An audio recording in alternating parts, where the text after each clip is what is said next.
মাশাআল্লাহ, আমরা অনেক হরিণ, প্রায় কয়েকশো হরিণ একত্রে দেখার সৌভাগ্য অর্জন করছি। তারা একে অন্যকে ডেকে কটকা বন্যপ্রাণী অভয়ারণ্য কেন্দ্রের ফুড ট্রেল দিয়ে আসার পরে যে জায়গাটা পর্যটন এরিয়া, সেখানে হরিণের অনেক বড় এক ঝাঁক দলবল।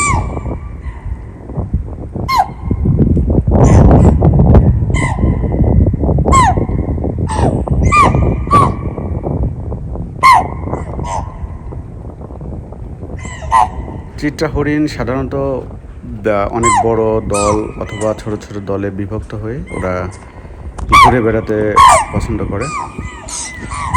এখানে বিশাল একটা চিত্রা হরিণের গ্রুপ আমরা দেখলাম সন্ধ্যার সময়, যার কারণে লাইটের স্বল্পতায় ভিডিও কিছুটা অস্পষ্ট, কিন্তু আমার মনে হয় যথেষ্ট দেখা যাচ্ছে সুন্দর। এক ঝাঁক হরিণের পাল।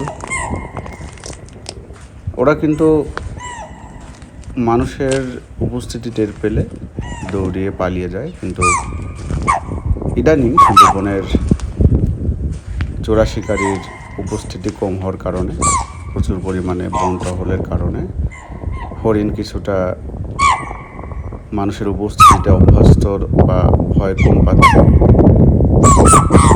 যার ফলাফল হিসাবে এতগুলো হরিণ আমরা আমাদের সামনে দেখতে পাচ্ছি এবং ওরা নিশ্চিন্ত মনে বিকালে ঘুরে বেড়াচ্ছে। ধন্যবাদ।